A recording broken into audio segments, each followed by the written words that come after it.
অজয় নদের তীরে, তাই না? আচ্ছা কে কি জয় দিবে লাগিয়েছে হাত তুলুন তো।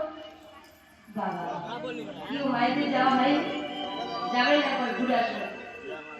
তো বাবু যারা বাঁকুড়া জেলা থেকে যান তারা ভালো করেই জানে নদীর এই পাড়টা হচ্ছে বর্ধমান জেলা, নদীর ওই পাড়টা হচ্ছে বীরভূম জেলা। বীরভূম জেলা অজয় নদীর তীরে বীরভূম জেলার কেন্দ্রীয় নাম মাতার নাম মামা দেবী।